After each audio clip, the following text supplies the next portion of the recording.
Yeah, I mean, the one thing I always say too is like, look at the city, but like, what are the surrounding towns? Because that's really where we find like the single family homes, the starter homes, and good schools, because there are really inexpensive properties in the city of Rochester, but there are some really dangerous areas, and there's a lot of things happening. Hello, you're listening to Ready, Set, Go Real Estate Investing Podcast, presented by Brandon Elliott. This show will be going over all aspects of real estate investing and is intended to educate, motivate, and prepare you to take action on your first or next real estate investment. For more information, please visit BrandonElliottInvestments.com. Thank you for listening and enjoy. Welcome back, everyone, to Ready, Set, Go Real Estate Investing Podcast. I am your host, Mr. Brandon Elliott. I'm excited to have these guys on the East Coast. I love East Coast. I'm from New Jersey originally. These guys are from New York. These guys are in Florida. A smarter choice, right? And I'm in the nice weather of San Diego as well. So what's cool is that you guys have been doing real estate since 2000 and really went full time during COVID. Like 2020, you're like, hey, enough is enough. I'm ready to go all in.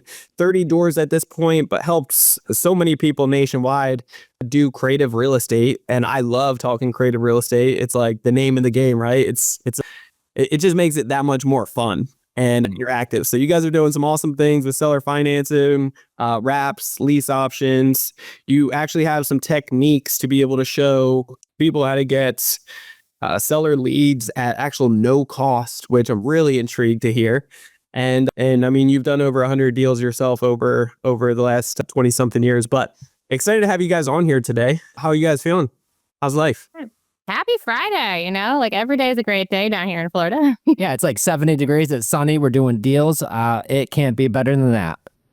I love it. It's so true. So tell me, anybody out there that doesn't know more about who you guys are, where you guys are from, like what got you to this point? Do you mind just giving that 30,000 foot view for listeners? Absolutely. I definitely point to him because I had nothing to do with it in the very beginning. I was an English teacher. I went to school, did the traditional route. I was going to just, work my 30 years and retire, which seemed like the normal thing to do. That's what I thought was the right way, right? And I met him and he opened up my eyes, and I realized that is not the only thing. With or without a degree, you can do a lot with real estate. And so we met in 2008. January, and by end of summer, he's dragging me to all of these rundown, disgusting properties, and I'd be like, well, what the heck? I'm going to go read my book. You have fun. And what was kind of a hobby ended up turning into a full-time gig here, but yeah. Yeah, and I got into it by just completely an accident. It was the year 2000. I was 22. I was broke as can be. I was at a friend's house, and he bought a course off a late night commercial, and he never even opened it. So I'm like, buddy, can I borrow this? And he was hesitant at first. It was like $300, but he let me, and I said I'll get it back, which I never did. I still got it. We're still good friends, but there was VCR tapes, cassette tapes, books. I did all the listening, watched, and I got a deal under contract a month later. Wholesaled my first deal. I made like almost $13,000 like walk away, which was the biggest amount of money I have ever seen in my life, and it kind of changed the game. But the big problem was from the year 2000, I didn't do my next deal 2008. So there's a big gap, but I had a job, right? And all these other things were getting life. But I met my wife. I had my own house. She had her house. And then the market was crashing in '08. So there was actually like plentiful amount of deals. Mm-hmm. And so what we were doing was we would buy a deal, pay cash, we would renovate it, we would rent it out, we'd go to the bank, take our money back out, and then we would go look for another one. And it took us from 2008 till 2012 to do our next deal. So it was slow moving, but we got married at that point. We were doing a lot of traveling. And then Jenn walked away from teaching and we started having a family. And then, we were buying a deal every year or two, nothing too crazy. But then in 2016, I was at the bank. We had a 1-year-old son and a 3-year-old daughter. And I was refinancing out of our last deal. And the guy at the bank told me that, Joe, at 10 mortgages, we cut you off. So you need to figure something else out. And I got to tell you, I figured at that point, I'm going to have to retire when I'm 90 because I worked at a car dealership and there's not like, there's no like super big pensions or anything like that. So I kind of felt like really defeated. So I'm online, I'm searching, and this is when I stumbled upon Creative Finance, which is just really how to buy real estate without banks, without using credit, and not having to put down like 20% or 25 or even half down, like didn't have to do any of that. So I fell in love instantly, but I didn't know how to do it. I just saw the big picture. So we hired somebody to help us. And shortly after that, we did our first seller finance deal where guy inherited his grandfather's property. He owned it outright. Wasn't a junker because we were used to buying junkers, and he wanted he wanted like a good price for it. So we offered to pay his price if he'd be open to terms. He said yes. And this is the deal that changed everything. We bought this turnkey house with $100 down, a 0% mortgage, and a $500 a month payment. Like, we had to take out like an old couch and like paint a couple of rooms, and this thing was turnkey, ready to go. And then we also, our strategy we learned at the same time was how to do the lease option or rent to own. And so our renters who moved into that house actually gave us $10,000 to move in, and which was great because now we were cash positive. Yeah. And we were cash flowing like $500 a month. Plus they're paying off our debt at $500 a month. And when I did this deal and I'm looking at the math, I'm like, it's an infinite return and we're building equity and wealth quickly. I'm like, the heck with banks. This is all I want to do from now on. And then that's just when things started to get kind of exciting. And we just started doing some of those deals. And that's when everything started to really change for us. Wow, that's incredible. I love that. It's a lot of different times that went by there, but Yeah. man, like it's something a lot of people run into as well, right? With the banks and frustration that comes over somebody when they're like, dang, like how do you not see what I'm seeing? On paper, I'm good. I should be able to qualify for this. We should be able to make it. Something's pushing them back. And maybe even it's just their own risk tolerance with that bank. You know, you max it out. Now you have to go to another bank. Instead of dealing with all that headache and nonsense with underwriting and everything, you got creative. And I love creative real estate because it is more about the terms versus the price. You know, you can figure out how much you're going to put for the down payment, the interest rate, when you're going to start that first payment, you know, what it's going to be, how often it's going to be, all those things. And you get to capitalize on that great opportunity. So I'm curious, going back to the very beginning, Joe, did you have any friends or family members that were actually doing real estate, or you just saw your buddy get excited from it? He didn't take action, so you were like, all right, I'll jump in. Well, I mean, I kind of did. My parents, when I was young, had some rentals, but I learned like all the things not to do. You know, all of a sudden I knew I was a teenager in high school, and all of a sudden we had all these rentals in like the roughest areas of Rochester, New York. And then all of a sudden we didn't anymore. And I didn't understand what a foreclosure was and things like that. And then realized it put my family into a lot of pressure. So there was times where, I mean, I grew up poor, right? Broke. Like they didn't have money. They just lost 4 properties because there were all these issues. So, I mean, I learned a lot early of what not to do, which is sometimes some of the biggest lessons you're going to learn. So other than that, what I did realize was, you know, there's some really wealthy people out there. And the common thing was like Rich Dad, Poor Dad, and all these other books, like, you know, owning real estate is a way to get there. You could be the average Joe, hello, and just become a multi-millionaire from real estate. And it doesn't happen immediately as much as we'd all love to, but over time, my gosh, it really does. So that first one that you did, you got $13,000 at 22 years old. You're super stoked and like, this is amazing. This is life-shaping. And that was just within your first month, which is incredible. You said your second deal wasn't until like 2008? Yeah. Okay. I know life happened, things happen, but where do you think the momentum kind of dove off? Just for guidance? It was guidance. Obviously, internet wasn't what it was now. So even like, how do I find these deals and all these other things? Well, you had a deal, but it kind of fell apart. Yeah, I had a deal that fell apart by one day because of the inspection date. Like my guy told me, I'll take it. I call up the guy. I said, we'll do the deal. He's like, oh, sorry, your expiration expired, your due diligence. We already found another buyer. So that deal fell through. And so I had a job at a car dealership. And if you ever know anything about car sales, like you're going to work 90 hours a week. Maybe not quite 90, but it felt like it, right? And I was Not like it, yeah. And I'm also like, not for nothing though, I'm 22, 23 years old. I'm making okay money and I'm working a lot. And then, you know, I'm going out and doing things like that. So just lost focus. So if I had a coach or a mentor or somebody who's like, Joe, like you need to keep doing this, like it would have been a different story. And if Community, like you didn't even have like friends or family. nobody, I was like that lone ranger. There was nobody else doing this that I knew of. Yeah, that's so good. Okay, and then so you guys got together and your next deal was in 2008 where the market isn't really the best at that time, but did it already crash at that point and you started kind of deals? Well, because if you think about it, in the early 2000s, 2003, 4, 5, it was like the last few years where the market was on fire. Everybody was paying asking price, if not over asking. Everybody was buying a house. Like I bought a house, which I was a teacher and didn't put very much down. Looking back, I'm like, that's crazy. Yeah, everybody, if you could breathe and fog a mirror, you could have bought a house back then, right? So, And everybody's goal was in 6 months, I'll just refi. That's what I was planning. and so that was the challenge. So the market was on fire. There wasn't even like, I don't even know if YouTube was out yet. There wasn't Zillow. There was none of these like resources like there are now. It's never been easier. Facebook was just becoming a thing, I feel like. And I didn't even have You didn't even have one, yeah, because we met in one of his first emails. He was like, you said something about like, I want to buy a house and fix it up. I was like, well, I kind of own like a crappier house here. You can come help me with mine. It was a nice house you had to make, but You could had some love it could need. yeah, oh yeah, don't get me wrong. It wasn't a It brand. was an older house. Yeah. I hear you. I love it. So then you ended up getting a deal around that time frame, though? Yeah. So and that's where we found deals were just on the market. I was putting in low cash offers. Now they were being accepted. I didn't have all this competition. In the end of 2008, nobody was buying.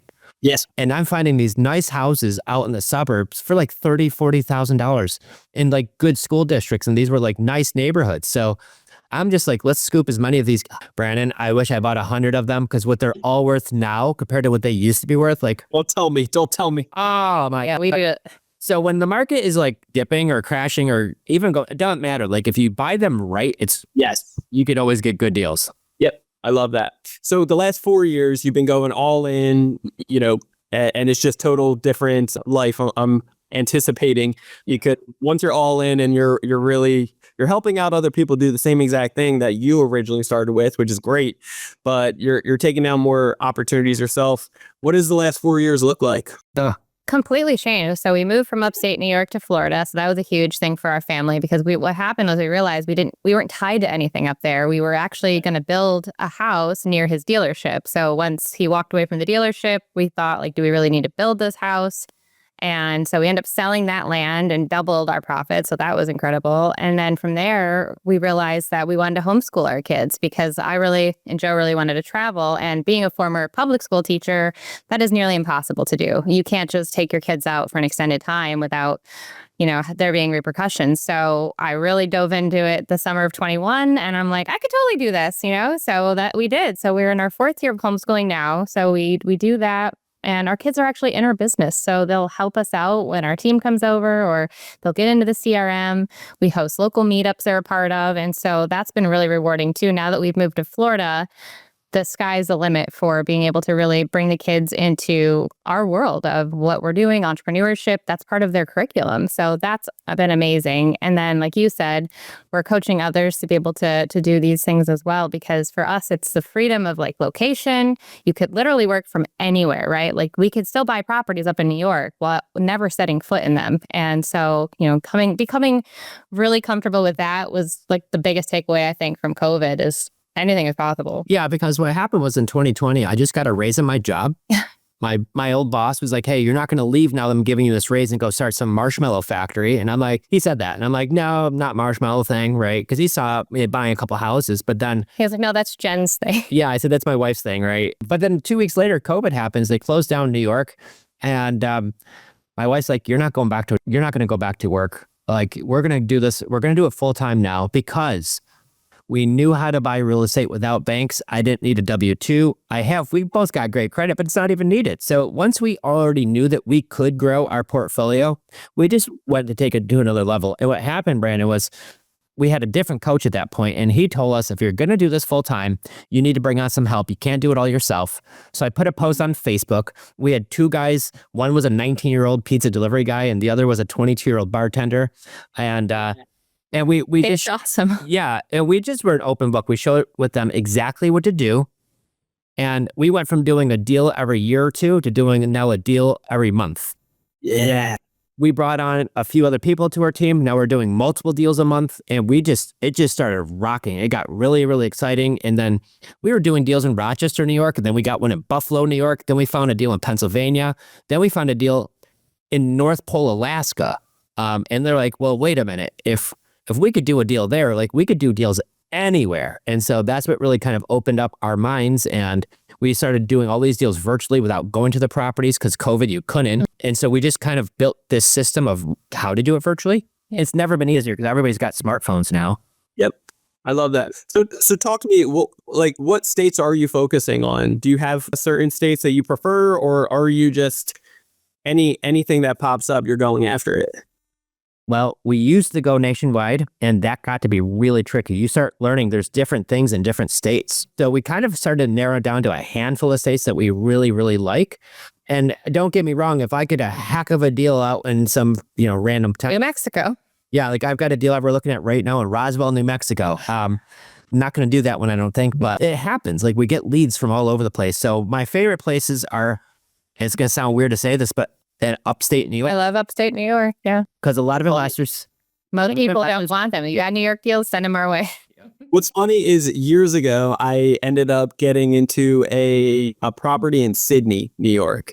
And it ended up being some problems. It's a small little town. And so eventually I got out of it and I didn't lose my shirt, but I think the next guy did lose his shirt. And so it was one of those painful situations, but so it depends on the area. It depends on if you know the area, right? Like I wasn't from there. I'm from New Jersey. It was good numbers and it cash flowed, and I was like, okay, well, we could do this, but there's a lot more things that go into it, right? So talk to me about your experience from like being within those areas and just kind of having a different perspective than other people that aren't from there that may make it slightly an advantage, if you will, or something that somebody that doesn't live there should be aware of. Yeah, I mean, the one thing I always say too is like, look at the city, but like, what are the surrounding towns? Because that's really where we find like the single family homes, the starter homes, and good schools, because there are really inexpensive properties in the city of Rochester, but there are some really dangerous areas. And there's a lot of things happening that if you aren't aware of, like there's people we were just trying to help out. She bought, what was it, a triplex? The 7-unit. Oh, a 7-unit. Okay. Yeah. So she bought a 7-unit. She was an out-of-state investor in Rochester, and she was like, I didn't know what I was getting into. I'd never been to Rochester. I bought this property because they're agent. And so the numbers look good until she bought it and realized it was a nightmare. And then she was going to offer it for us for doing a wrap, right? She's got it. We were able to buy it, but she had a loan on it, and the loan would say in her name, but we could buy it. I sent my guys to do the walkthrough. One of the guys even knew the property, and come to find out she way overpaid by like $150,000 for the property. And, she's just in a really rough spot. Terrible tenants going back. They got evicted. They keep coming back, breaking the windows. And I'm like, yeah, it sounds like no thing for me. So we passed on that deal. But, so I always say start like where you know. And and I got to tell you, but the first house that we did a deal on that I did was $25,000. Now we're doing deals that are $1 million properties down here in Florida. And so like your risk tolerance it grows as you grow and you realize like what you are capable of. And yeah, absolutely. I get tested this as well. My first property was over in Ohio. It was $9,000. My second one was like $60,000, a triplex, being said.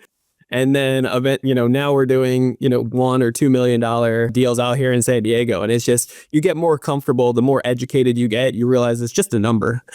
And if you can make money off of it and you have everything kind of dialed in, then it can be low risk, higher rewards even out here in San Diego with some of the deals that we would flip. Yeah.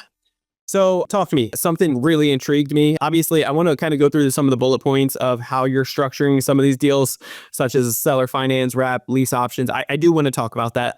But before we jump into that, I am so excited about, you really got me with a cliffhanger on seller leads that are costing nothing, and you're like with some of your clients, members, if you will, you're just like flooding them and overwhelming them with those. So I'm curious what that looks like and how other people can get their hands on something like that. Yeah, absolutely. We give it all away. Like, why hold back? Because, the actual platform that we love, you're streaming live on it right now. So Facebook is a beautiful thing. So if you're watching this, you're on the right place at the right place at the right time for sure. And if you're listening to this at the podcast, like go dust off that profile because we're about to, drop some major nuggets here. Yeah. So the big thing for us, especially when you first got started, because my first coach said, Jen, like, thanks for getting into our program, but you're going to have to spend some money on direct mail. We spent $5,000 on direct mail. which is a lot of money, right? And if you're just getting started, especially if you're just learning how to do this, that could be the difference of you doing it or not doing it. And, you might fumble around in the beginning. So then what we've realized is how to get incoming leads organically for free by using Facebook. So if you've got a pen and paper, now is the time to take it out and take some notes, because we're going to give you some things that how you can generate leads literally today. You could get a leads in an hour from now incoming, where people are reaching out to you because I've cold called. I don't like it. I think it kind of stinks. It works. But man, you get enough of those cold calls, you'll understand what I'm talking about. Direct mail works, but it's expensive. They do PPC. It all works, but we just love, especially for anyone that just needs a little bit of a boost here. It takes a little time, but it is not hard. Yeah.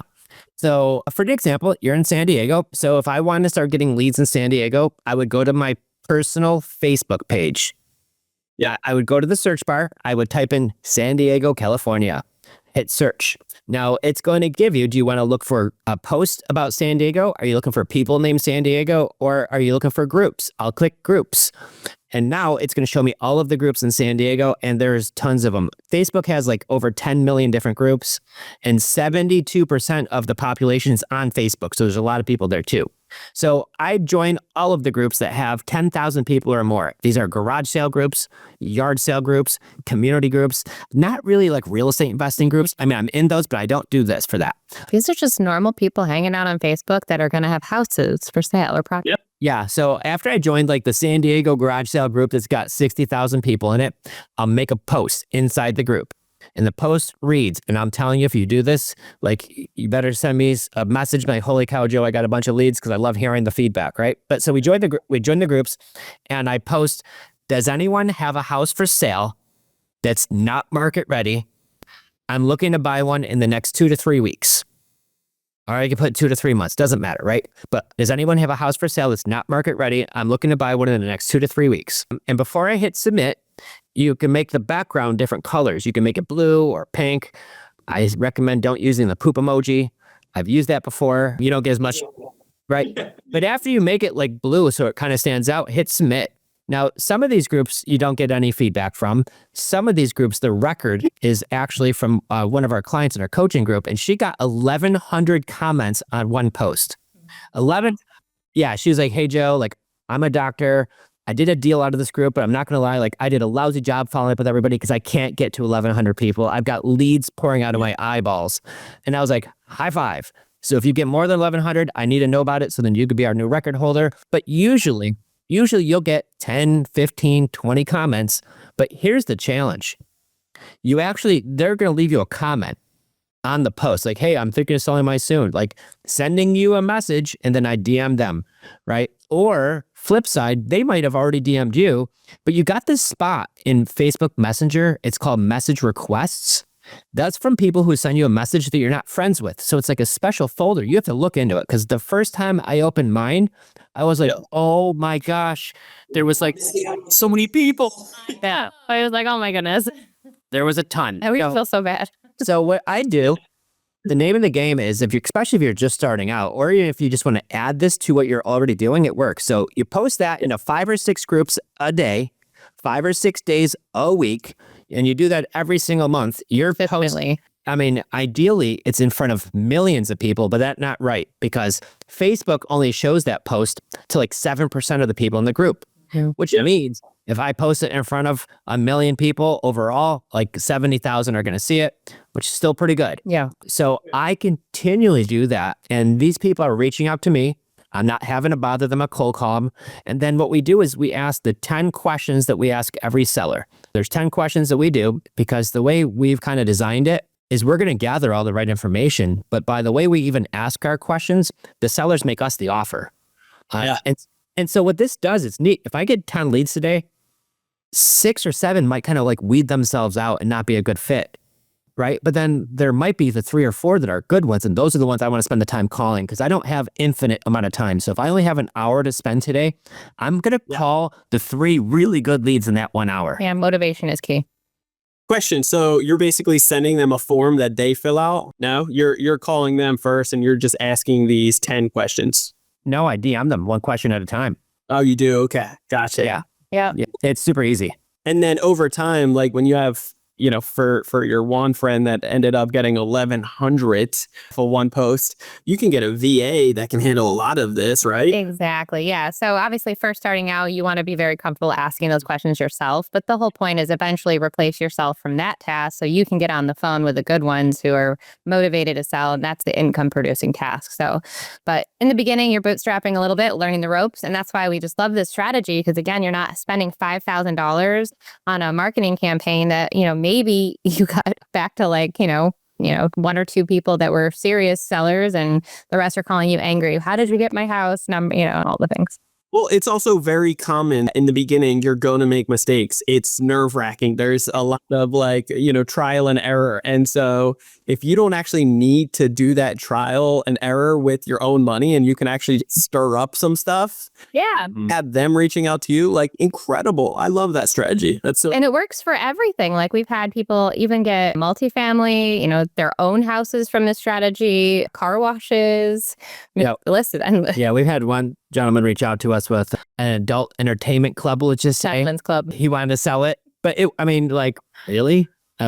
So we'll get him out of it. Oh my God. The funny thing is too, is we've had multi-million-dollar properties come from it. I've got a deal right now. The lady, she's got a $3 million property she wants to sell. She's answered some Facebook post, right? So it works for the big stuff too. And it helps having a great presence online too. So if you are dusting off that profile, post it, a smiling photo of yourself, not a cat or a dog photo, and, make it well known that you buy houses because people can be skeptical. You're going to have to deal with some comments that might be questioning who you are. But if you build out your page so they can know, and trust you, this really works. Yeah, you're not in Nigeria or doing something weird. Right. This is legit. You are who you are. This is what you do. That's so cool. I actually want to test this out myself. I have about 6 properties left over in Ohio that I would like to sell, and some of them are in the hood. Great for somebody getting started, but yeah, at the end of the day, I could probably just flip the script there and do the same thing. So I love it.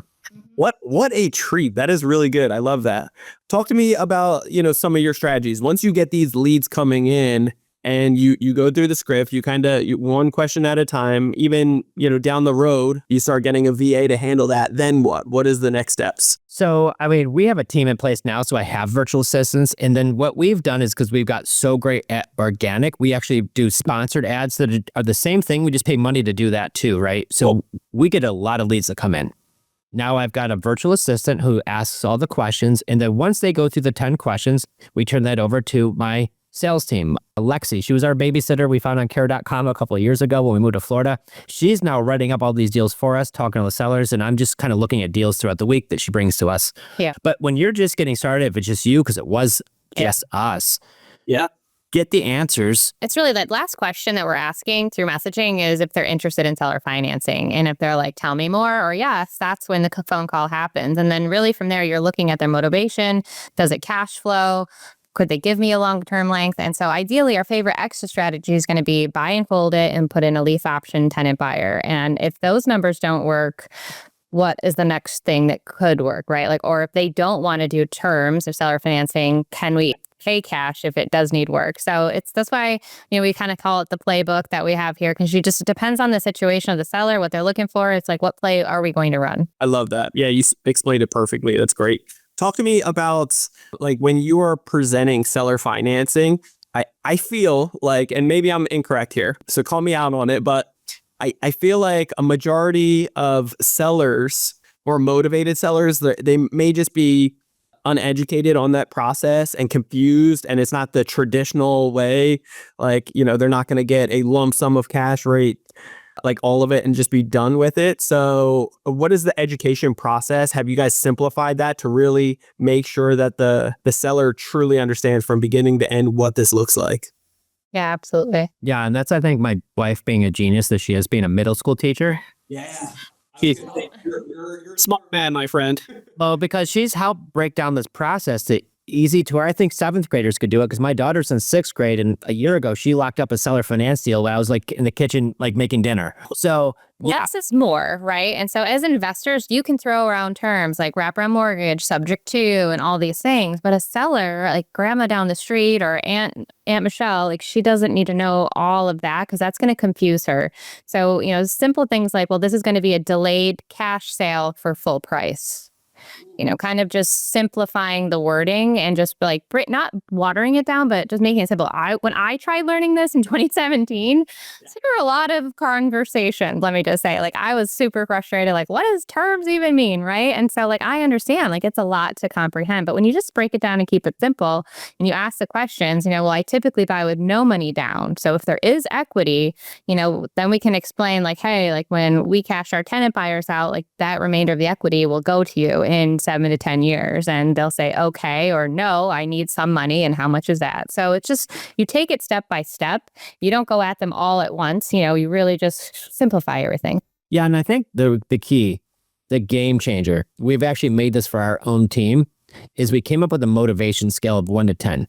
Because what we've realized over the last 100 deals, whereas the people that we're doing business with, on a scale of 1 to 10, 10 being the most motivated, like Brandon, take my house, they're usually like an 8, 9, or 10. Yeah. Who we don't do business with is the 1, 2s, and 3s, right? We don't do business with them generally. So what we realized was to make sure that you're spending the majority amount of your time with the fewest amount of your leads, which are the most motivated ones. Yeah. So if you're talking to 1s and 2s, man, you're going to be frustrated. You're going to say, this stinks or this doesn't work. You spend time talking to just nonstop 10s, you're going to be closing deals. You're going to think you're like, I'm the greatest closer ever. You just met really motivated people. And so like some deals that we're recently doing, we have one in upstate New York. We're buying it sight unseen. She took pictures and things like that. But the lady had renters and they moved out, left the place a mess. She's taking care of her sick mother who lives on 300 acres. So she's overwhelmed. She doesn't have time to go back and fix this property or just, clean it up. And so when she reached out and we told her, we explained how we could buy it. And now she has a mortgage. So I could buy it. I can close on it. And I'm just going to leave the mortgage in your name because you have a really low payment and a really low interest rate. So therefore, I can still pay a good price for it. So she says, Joe, you could take it over for what I owe as long as you pay the closing costs and give me $2,000. So for $2,000 plus some closing costs, I'm going to own this house, send the guys over there to go clean it all up, and then we're going to put in one of our renters. So we just put that under contract last week. And then about a week and a half ago, 2 weeks ago, we closed on another one here in Florida where the house is 2 years old. It was built in 2022. Beautiful turnkey. It doesn't need a thing. They just moved to Texas for his job. He's out in Texas making 2 payments while she's here like packing up. And he says, I'm open to selling it. They have a 4% interest rate. They said, if you give me 12 grand down, you could take over my payments. And so for $12,000 down plus some closing costs, I have a 2-year-old house in Florida that's turnkey beautiful with the solar on it, the whole nine, and it rents for, if the payment's $1,900, it's going to rent for probably about $2,500, and it doesn't need anything. So these are how we're able to find these deals, are by finding the motivated sellers, or better yet, the motivated sellers find us. I love that.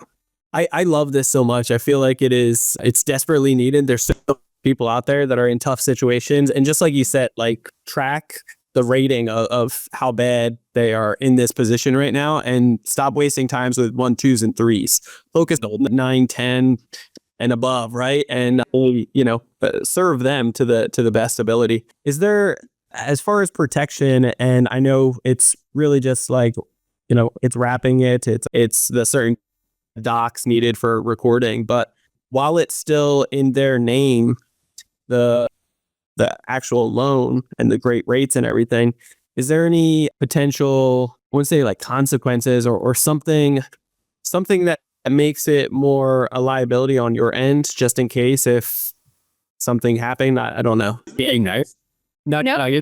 Big question. Well, because you know what? I think of what happened back in 2008.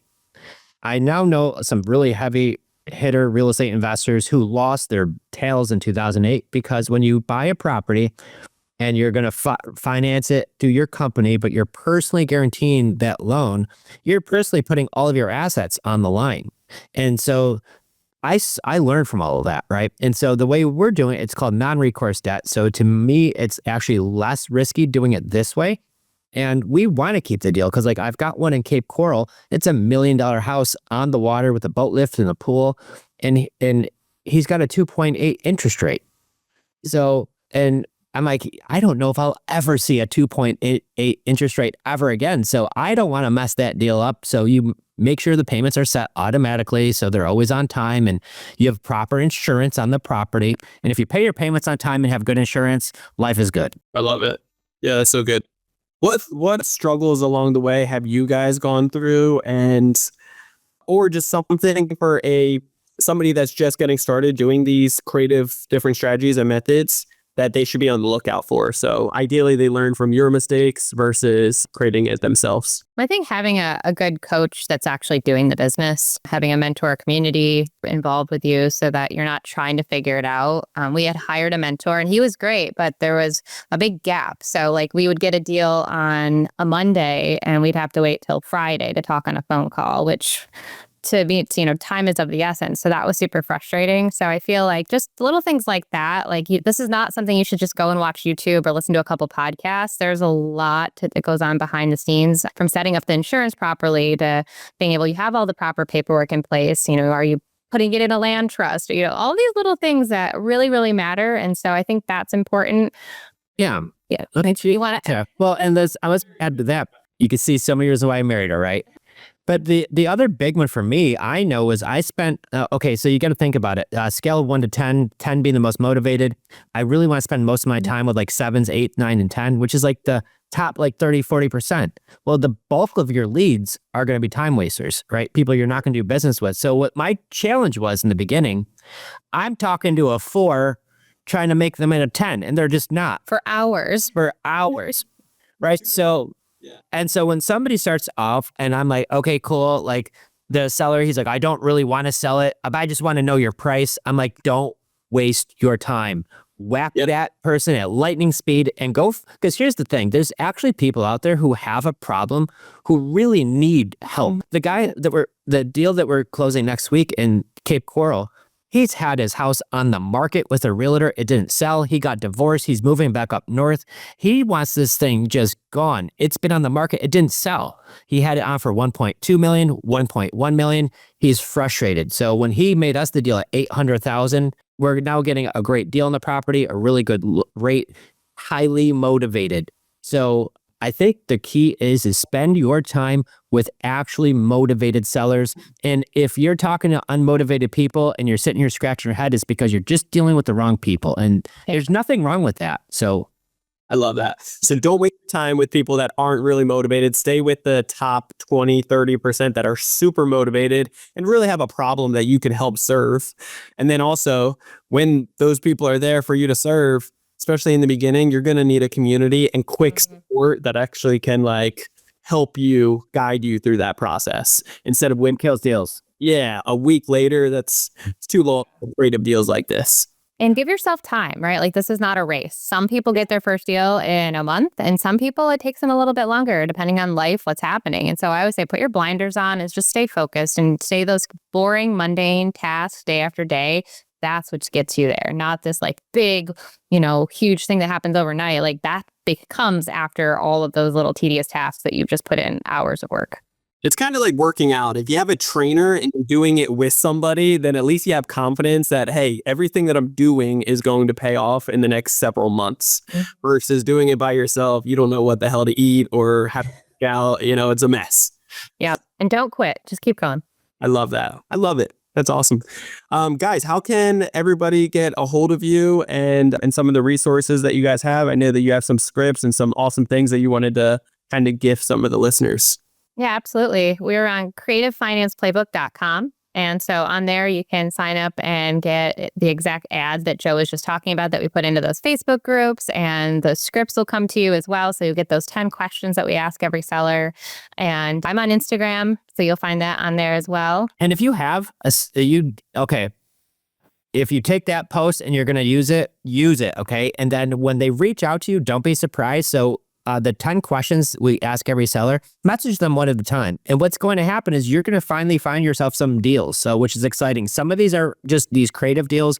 Some could be a cash deal where it's a fixer upper and you could do a fix and flip or a wholesale, whatever that looks like. But I like the rentals part too, because they're turnkey and they're nice. But if you find one of these deals and you need some help, or you're just sitting here scratching your head, say, what do I do next? Like, actually call my cell phone or text me, because I'm on social media, but it's so crazy. My cell phone, I could actually get to it quicker. So my cell phone number is 585-207-2240. And if you call me or text me, don't be surprised when I answer it. And if you call me in the middle of the night, I will call you at 5 o'clock in the morning, because that's usually when I wake up. So don't be surprised about that too. I love that. Well, I appreciate you guys' energy. I love what you guys are doing. I love how giving you are and how simplified. I think having a teacher right close by always helps things out a little.